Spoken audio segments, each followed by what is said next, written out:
Hello guys, welcome to my channel Education take Point. Guys, class 10th में हम computer पढ़ रहे थे और कंप्यूटर में हमने चैप्टर नंबर 7 कंप्लीट कर लिया है। और आज हम चैप्टर नंबर 8 स्टार्ट करेंगे और चैप्टर का नेम है लाइनक्स में फाइल सिस्टम। देखिए, फाइल सिस्टम तो चल ही रहा था, लेकिन आज हमारा फाइल सर्च एवं टेक्स्ट सर्च, इसके बारे में हम पढ़ेंगे। तो आगे चलने से पहले मेरी एक छोटी सी रिक्वेस्ट है कि आपने अभी तक अगर मेरे चैनल को सब्सक्राइब नहीं किया तो प्लीज़ मेरे चैनल को सब्सक्राइब कर लीजिएगा, साथ के साथ बेल आइकन को प्रेस कर दीजिएगा जिससे न्यू वीडियो की नोटिफिकेशंस आपको मिलते रहें।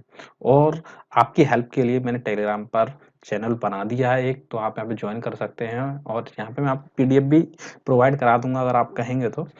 ओके, और कोई प्रॉब्लम होती है, कोई क्वेरी होती है तो आप मुझे पूछ सकते हैं, अदरवाइज आप कमेंट में भी पूछ सकते हैं। ओके, तो चलिए स्टार्ट करते हैं और डिस्क्रिप्शन बॉक्स में से टेलीग्राम के चैनल को जरूर ज्वाइन कर लीजिएगा। तो यहाँ पर सबसे पहले है लाइनक्स ऑपरेटिंग सिस्टम में प्रयोग होने वाली प्रमुख कमांड लिखिए। देखिए, मैंने जो ये क्वेश्चन दिया है ना, ये क्वेश्चन एक शॉर्ट है, लघु है, ठीक है। लेकिन मैंने ये क्वेश्चन एंड में देना था, स्टार्टिंग में क्यों दिया है कि जब तक हम इन कमांड के बारे में नहीं जानेंगे तब तक हम कुछ नहीं पता कर पाएंगे कि हम पढ़ क्या रहे हैं। तो ये कमांड जानना हमारे लिए बहुत ही ज्यादा जरूरी है। तो सबसे पहले हमारा जो लिखा हुआ वो लिखा है एलएस, और एलएस का यूज क्यों है? डायरेक्टरी या फाइल को देखने के लिए। देखिए, सबसे पहले आपको ये जान लीजिएगा डायरेक्टरी होता क्या है। डायरेक्टरी हम फोल्डर को ही कहते हैं। ओके, जैसे कि ये विंडो 10 में हमारा जो ये फोल्डर बना हुआ है, डेस्कटॉप नाम का फोल्डर बना हुआ है, फाइल फ्लैश प्रो का फोल्डर बना हुआ है, यही डायरेक्टरी है। हम इसको बना सकते हैं, वो कमांड की मदद से कहा गया है।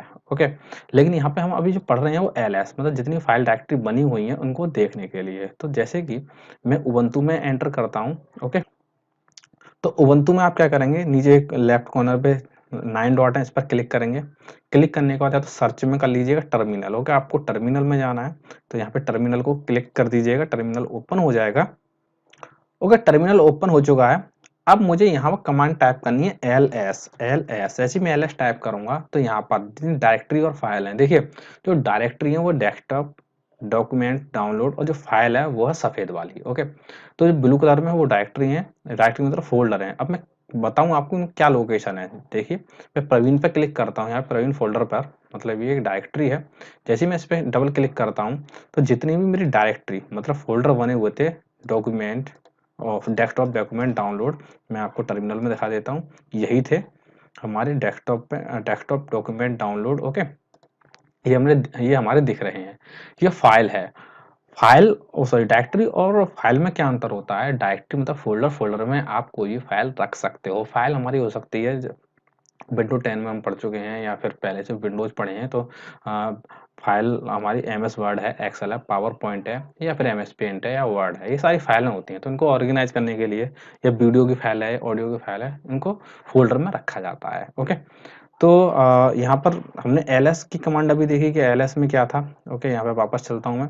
तो एलएस में जितने भी फाइल और फोल्डर होते हैं वो दिख जाते हैं। ओके, अब नेक्स्ट कमांड है हमारी एम के डी आई आर। इसका डायरेक्टरी बनाने के लिए, डायरेक्टरी मतलब फोल्डर बनाने के लिए। देखिए, वैसे विंडो 10 या अदर विंडो में हम क्या करते हैं, हम करते हैं राइट क्लिक करते हैं, उस पर राइट क्लिक करेंगे, न्यू पर जाएंगे और हम यहाँ पर फोल्डर बना लेंगे। ओके, ये फोल्डर बन गया, ये डायरेक्टरी हो गई। लेकिन मैं यहाँ उबंटू की बात कर रहा हूँ, तो उबंटू में देखिए वैसे अगर फोल्डर बनाना है, ठीक है, वैसे अगर आप फोल्डर बनाए तो आप राइट क्लिक करेंगे, राइट क्लिक करके न्यू पे क्लिक करेंगे और यहाँ पर लिख देंगे एडू। ओके, एडू नाम से एक फोल्डर बन जाए, क्रिएट करेंगे, ठीक है। तो यहाँ पे एडू नाम का बन गया। लेकिन मुझे यहाँ कमांड के थ्रू, देखिए हम कमांड सीख रहे हैं तो कमांड की ही बात करेंगे यहाँ पे। तो कमांड के थ्रू हम बात करेंगे, टर्मिनल में जाएंगे और एलएस टाइप करूंगा। तो एलएस टाइप करने के बाद आप देख सकते हो कि यहाँ पे एडू नाम का एक फोल्डर बन चुका है। लेकिन अभी हमें क्या है कि हमें ये फोल्डर कमांड के थ्रू बनाना है, हमें कमांड सीखनी भी है। और मैं यहाँ पर आपको ये चीज भी बता दूं कि ये बहुविकल्पीय क्वेश्चंस हो सकते हैं कि एमकेडीआईआर यूज क्यों होता है, या डायरेक्टरी बनाने के लिए किस कमांड का यूज किया जाता है। तो ये कमांड आप ध्यान से पढ़ लीजिएगा। तो हाल फिलहाल एमकेडीआईआर का यूज करेंगे और डायरेक्टरी बनाएंगे। तो चलिए अपने उबंटू की तरफ चलते हैं और यहाँ से उबंटू स्टार्ट करते हैं। तो उबंटू में मुझे यहाँ पर टाइप करना एमकेडीआईआर और फाइल का नाम। तो अभी मैं फाइल का नाम डालना एडुटेक TECH। जैसे ही मैं एंटर प्रेस कर देता हूँ तो फाइल बन जाएगी। और मैं एलएस टाइप करूंगा और एलएस टाइप करके देख सकता हूँ, एडू टाइप सॉरी फोल्डर बन जाएगा और एडुटेक नाम का ये फोल्डर बन चुका है। ठीक है, तो अब आगे चलते हैं, आगे देखते हैं आगे कौन कौन सी कमांड दी हुई है जो कि कंप्लीटली हमें ये सीखना ही है आज। देन RMDIR मतलब रिमूव डायरेक्टरी, इसका यूज क्यों होता है? डायरेक्टरी को डिलीट करने के लिए। तो हम अब तक की विंडो में कैसे डिलीट करते आ रहे हैं, हम क्या करेंगे, हम किसी फोल्डर पर राइट क्लिक करेंगे, यहाँ पर राइट क्लिक करने के बाद डिलीट कर देंगे। ठीक है, यहाँ डिलीट का ऑप्शन दिया हुआ है, लेकिन हमें कमांड सीखनी है, बार बार करें कमांड सीखनी है। वैसे तो आप क्या कर सकते हो, यहाँ पे नॉर्मली आप जा सकते हो, यहाँ पे एडुटेक नाम से बन गया होगा, एडुटेक राइट क्लिक करेंगे और यहाँ से डिलीट आप कर सकते हैं। ओके, तो यहाँ पे डिलीट नहीं होता है, यहाँ होता है trash. Okay, move to trash, recycle bin को यहाँ ट्रैश कहते हैं, लेकिन हमें कमांड सीखनी है। तो अब इसका कैसे करेंगे, RMDIR एडू टैग। देखिए केस सेंसिटिव है, कैपिटल लिखोगे तो कैपिटल, स्मॉल में लिखोगे तो स्मॉल। ओके, याद रखेंगे, अगर थोड़ा भी अंतर होता है तो कमांड नॉट फाउंड बता देगा या फिर डायरेक्टरी फाउंड नॉट फाउंड बता देगा। मैं LS टाइप करता हूं तो आप देख सकते हो यहाँ एडुटैप नाम का कोई फोल्डर नहीं है। ओके, कोई भी डायरेक्टरी नहीं है, डायरेक्टरी इक्वल टू फोल्डर। चलिए नेक्स्ट बात करते हैं, यहाँ पर क्लियर। जो मैंने अभी टाइप किया है वो उसको क्लियर करना है मुझे, मतलब जो मैंने अभी कुछ सब कुछ टाइप किया CLEAR और ये हो गया क्लियर। चलिए नेक्स्ट कमांड को देखते हैं। नेक्स्ट कमांड हमारी कैट। कैट क्यों है, फाइल का मतलब हमें फाइल बनानी है, फोल्डर बनाना सीख लिया MKDR फोल्डर बनाने के लिए, लेकिन अभी हमें फाइल बनानी है। तो फाइल बनाने के लिए हमें क्या करना है, यहाँ पर कैट, उसके बाद हमें ग्रेटर देन प्लस फाइल का नाम लिख लेना है और उसका एक्सटेंशन। देखिए एक्सटेंशन क्या होता है, .doc, .png, .mp3 एक्सटेंशन होते हैं। उसके बाद हमें उसमें कंटेंट डालना है, तो हम एंटर प्रेस करेंगे तो फाइल, यहाँ पर नई फाइल बनाने के लिए, और लेकिन साथ के साथ क्या है, फाइल में टेक्स्ट अगर लिखना है, लिखने के बाद हमें Ctrl+D प्रेस कर देना होगा यहाँ पे। जब तक आप Ctrl+D प्रेस नहीं करेंगे तब तक नहीं होगा। तो चलिए यहाँ पर टाइप कर लेते हैं फिर से CAT और ग्रेटर देन, या एंगुलर ब्रैकेट क्लोज होता है, और यहाँ पे मैं बोलता हूँ एजुकेशन .txt डॉट, हमें एक्सटेंशन लगना पड़ेगा। और यहाँ पे कह रहा है कि ये जो हमने जो फाइल बनाई है उसके अंदर आप क्या लिखना चाह रहे हो, तो हेलो, मैं लिख देता हूँ hello friends please like share and comment on my video और थैंक यू। मैंने टाइप कर दिया। अब मुझे एक एंटर दबाने के बाद Ctrl+D प्रेस करना है।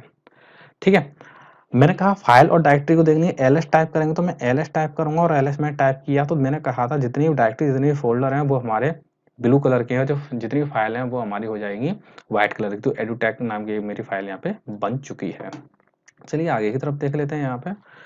देन अब ये दो कमांड है, ये मैं अभी अभी क्यों बता रहा हूँ, आगे जाके इन्हीं का जिक्र है, और जब तक आपको फाइल ये कमांड नहीं आएंगी और जब तक इनका मतलब नहीं पता होगा तब तक आप कर नहीं पाएंगे। तो यहाँ पर मुझे अब ये जो जी जिप दिया हुआ है, मुझे फाइल को जिप करने के लिए, अब क्वेश्चन आप करेंगे सर जिप क्या होता है, तो मैं आपको बता दूं, क्या आपने कभी इस टाइप का फोल्डर बना हुआ देखा होगा, ये रहा विनरार।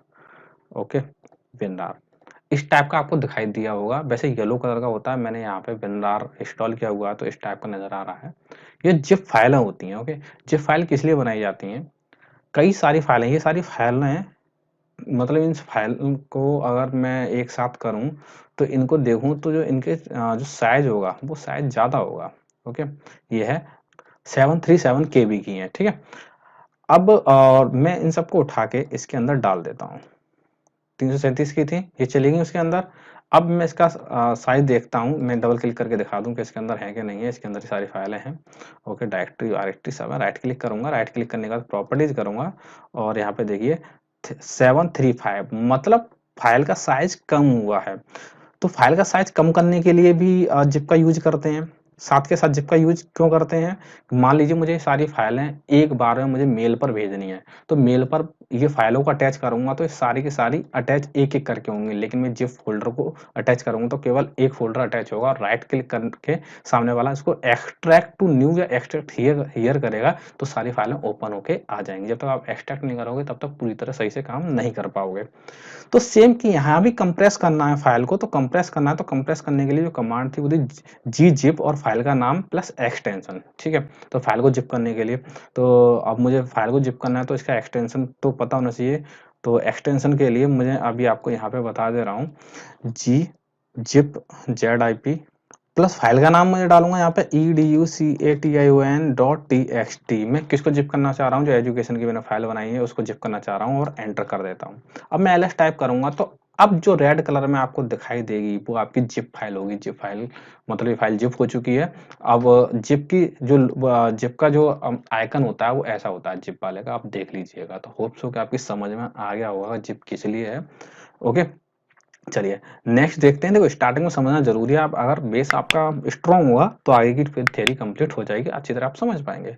अब है आपके सामने जी अनज़िप इसका क्यों यूज़ किया था? फाइल को अनज़िप करने के लिए। मतलब अब एक ज़िप जैसा फ़ोल्डर बन चुका है, अब इसको अनज़िप करना है। तो लेकिन यहाँ पे याद क्या रखना है कि एंड में इसका एक्सटेंशन लिखना पड़ेगा gz। तो जी अनज़िप टाइप करते हैं यहाँ पर हम, जी अनज़िप, फाइल का नाम education.txt.gz, एंटर करूंगा। अब ls करके देखूंगा तो आप देख सकते हो कि मेरी फाइल अनजिप हो चुकी है। ओके, तो आप प्रैक्टिकल कीजिएगा और उबंटू होप्सो का आपने इंस्टॉल कर ली होगी। अगर इंस्टॉल नहीं की होगी तो आप इसको हमको मोबाइल में भी कर सकते हो। मोबाइल में करने के लिए अगर आप नहीं जानते हो तो प्लीज़ मुझे कमेंट कीजिएगा, मैं इसकी अलग वीडियो बना दूंगा, तो आप मोबाइल में प्रैक्टिस कर लेना, क्योंकि प्रैक्टिस अब तक कंप्यूटर में नहीं करोगे तब तक आप इसकी थ्योरी नहीं लिख सकते हो, ना ही समझ पाने के आप। तो ये सारा हो गया और मैंने बताया था इसमें से बहुविकल्पीय प्रश्न भी बन जाएंगे, तो आप इन सबको याद कर लेना। बहुविकल्पीय प्रश्न हो सकता है इनमें से कोई आ जाए, ठीक है। अब आते हैं थोड़ा लॉन्ग क्वेश्चन पे। तो लॉन्ग क्वेश्चन कौन कौन से हैं? फाइल सर्च क्या है, पहला क्वेश्चन ये बन गया।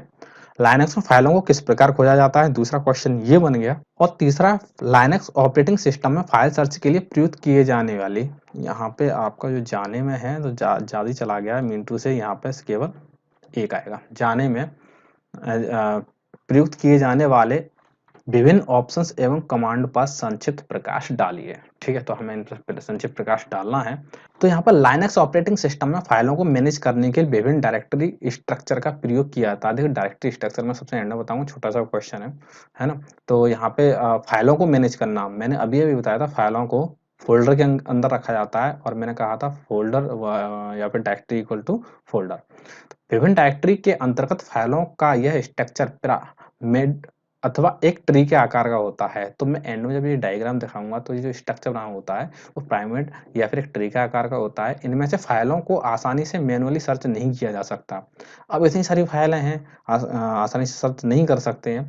पहले लिनक्स में जो था वो हमारा GUI ग्राफिकल यूजर इंटरफेस नहीं था, ओनली CLI था। लेकिन अब तो खैर GUI आ चुका है, तो खैर अब इतनी प्रॉब्लम नहीं होती है, लेकिन थ्योरी है कंप्लीट तो करेंगे ही।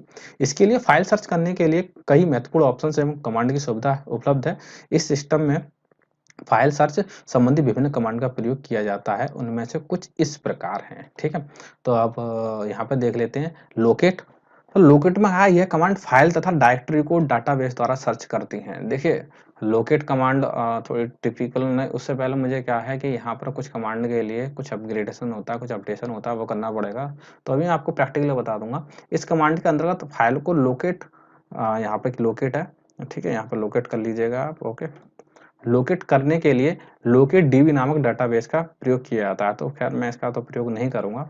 और इसका सिंटैक्स है, देखिए सिंटैक्स आप याद जरूर रखेंगे। लोकेट ऑप्शंस और फाइल का नाम, देखिए ठीक है। तो चलिए आपने टेक्स्ट एडिटर मतलब उबंटू पर चलते हैं और वहां पर इसका प्रैक्टिकल करते हैं।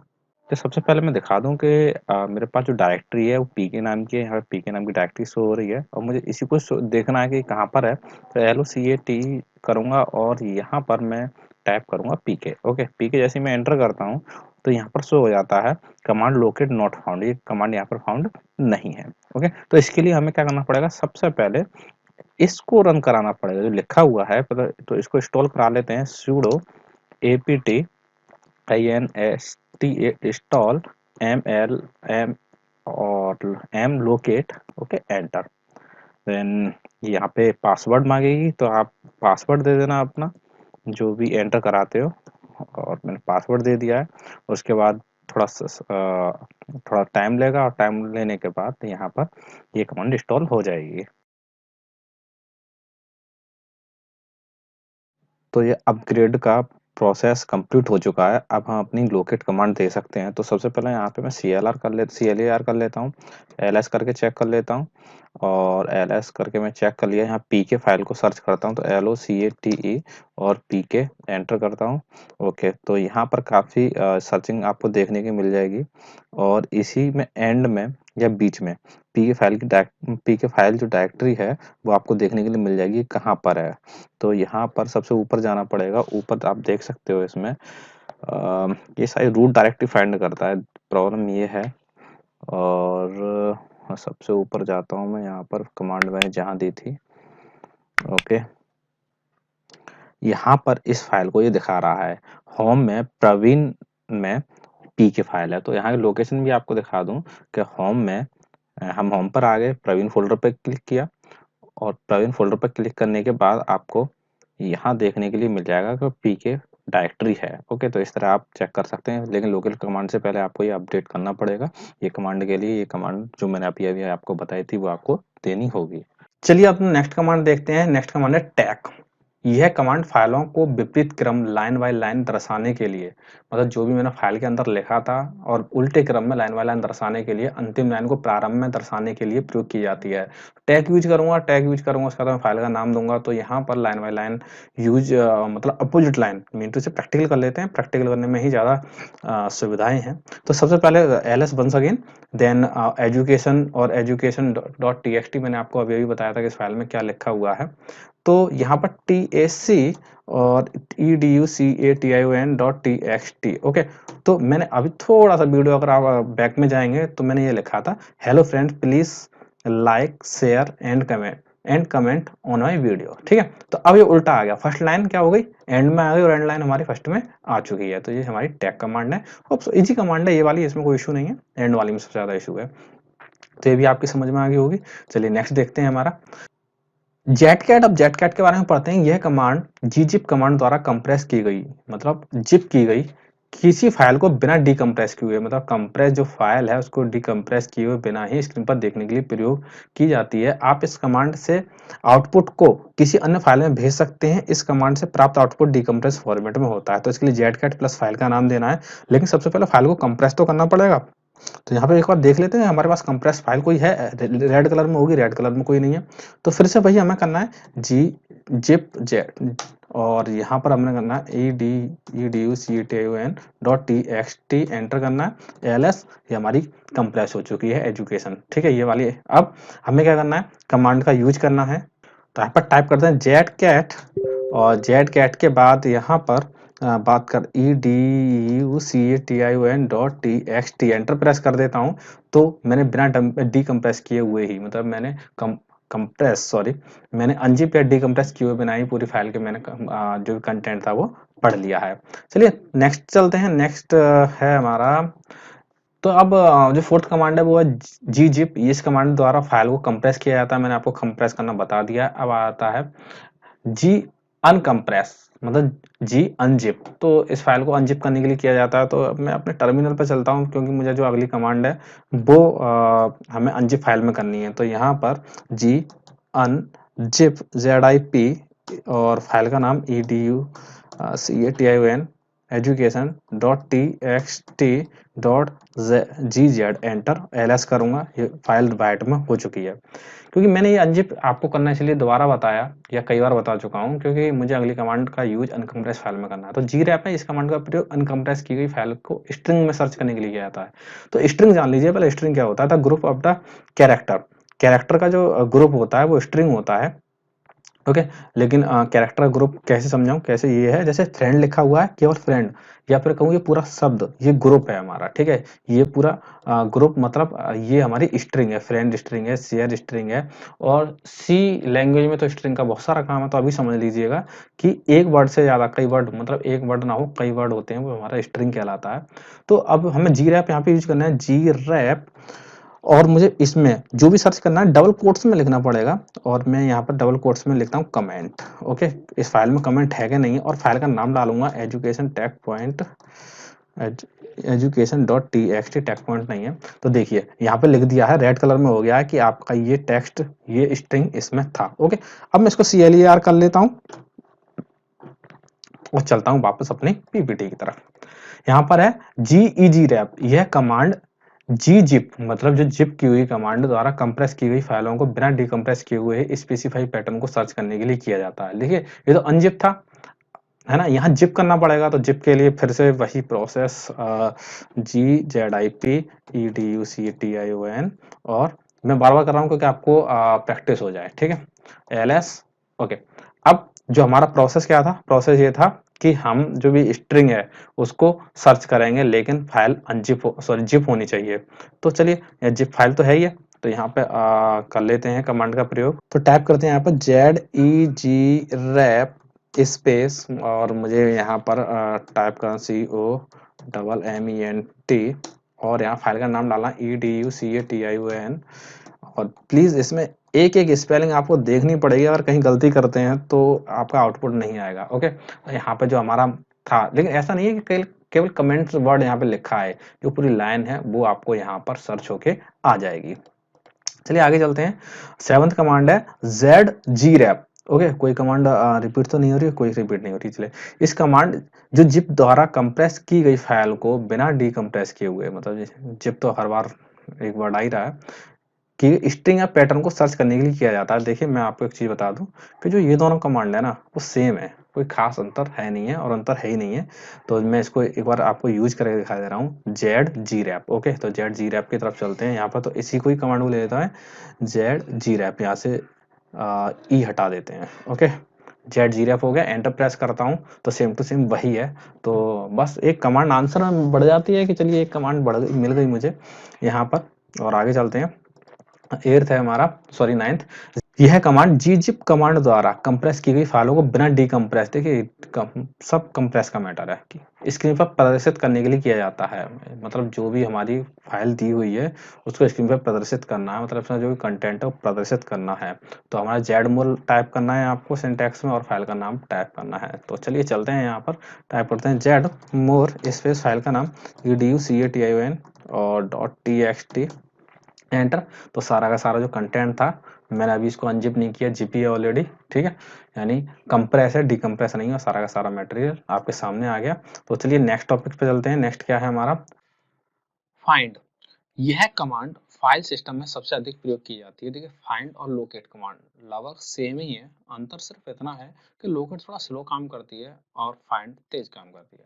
यह कमांड फाइल सिस्टम में विभिन्न डायरेक्टरी तथा सब डायरेक्टरी, देखिए यहाँ पर डायरेक्टरी और सब डायरेक्टरी का मतलब जानिए। डायरेक्टरी मतलब फोल्डर, एंड सब डायरेक्टरी का मतलब है फोल्डर के अंदर फोल्डर। ओके, जैसे आप अपने एंड्रॉइड में फोल्डर के अंदर और फोल्डर बनाते हैं, उसको बोलते हैं सब फोल्डर, और यहाँ लैंग्वेज में बोलते हैं सब डायरेक्टरी, ठीक है? ओके, के अंतर्गत स्थित फाइलों को सर्च करने में प्रयोग की जाती है, और इसकी जो कमांड है वो है, और मतलब वो नहीं, मतलब जो भी मैंने लिखी है ये है, आप एक बार पढ़ लेना।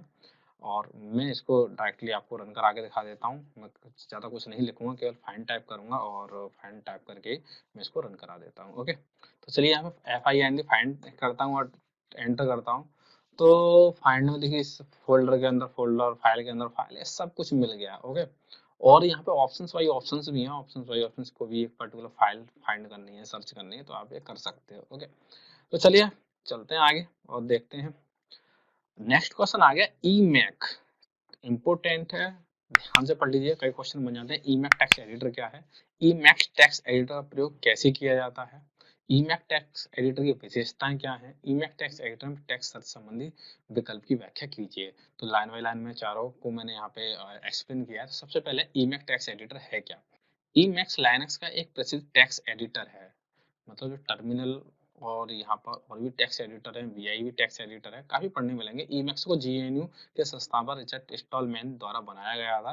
तो छोटे छोटे पॉइंट को पढ़ लीजिएगा कि यहाँ पे ईमैक को किसके द्वारा बनाया गया था, ऑप्शनल में आ सकता है। ठीक है, यह टेक्स्ट एडिटर की भांति यूनिक्स के सभी सिस्टम पर उपलब्ध नहीं होता है। यूनिक्स जो पहले आया था वो सब पर ये टेक्स्ट एडिटर उपलब्ध नहीं था, परंतु लाइनक्स ऑपरेटिंग सिस्टम के समस्त सिस्टम पर एक स्टैंडर्ड एडिटर की भांति उपलब्ध होता है। लाइनक्स के जितने अभी उबंटू पर काम कर रहा हूँ तो उपलब्ध है। इसका प्रयोग न केवल टेक्स्ट फाइलों को एडिट करने के लिए किया जाता है, बल्कि इसे कैलेंडर, डायरी अथवा अपॉइंटमेंट शेड्यूल करने के लिए भी कर सकते हैं, या प्रयोग करने में भी किया जाता है।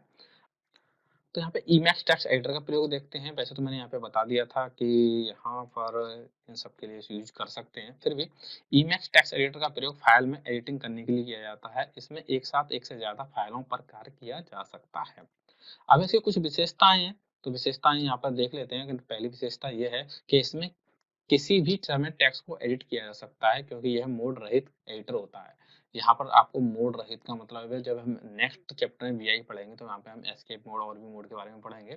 तो यहाँ पर इसमें मोड नहीं होता है, ठीक है, डायरेक्ट वर्क करते हैं। इसमें किसी टेक्स्ट को फीड करने के लिए कीबोर्ड की कीज की आवश्यकता नहीं होती है। यहाँ पर कुछ फंक्शन दिए होते हैं, जरूरी नहीं है वो की होनी चाहिए। यहाँ हमेशा इनपुट मोड में यह हमेशा इनपुट मोड में रहता है। तो वैसे वीआई में दो मोड होते हैं, एस्केप मोड और इनपुट मोड, जो मेन मोड होते हैं। और ये तो पर यहाँ पर हम पढ़ रहे हैं केवल इनपुट मोड। तो अब यहाँ पर यह Emacs में सर्च संबंधी विकल्प, अब यहाँ पर कुछ सर्च संबंधी विकल्प है, लेकिन इससे पहले हमें ये भी तो पता होना चाहिए कि Emacs है क्या, दिखता क्या है, शकल क्या है, उसका लुक क्या है। तो चलिए इसके लिए चलते हैं अपने वीडियो की तरफ और वापस चलते हैं अपने उबंटू की तरफ। Emacs जो एडिटर है उसको इंस्टॉल किया जाता है। तो इंस्टॉल करने के लिए यहाँ पर कुछ कमांड फॉलो करनी पड़ेगी। तो यहाँ पर Emacs को इंस्टॉल करने के लिए आप टाइप करेंगे sudo apt-getinstall install and Emacs Emacs okay, और आप एंटर प्रेस कर देंगे। तो यहाँ पर पासवर्ड मांगेगा, तो मैं पासवर्ड दे देता हूँ अपना और एंटर प्रेस कर देता हूँ। तो यहाँ पर इंस्टॉलिंग स्टार्ट हो जाएगी और एक कंप्लीट इंस्टॉल हो जाएगा। इसके लिए भी थोड़ा टाइम लगेगा। And do you want to continue, yes, और मैं वाई प्रेस करके एंटर कर देता हूँ। देन ये अपना प्रोसेस कंप्लीट करेगा, तब तक के लिए वेट करेंगे।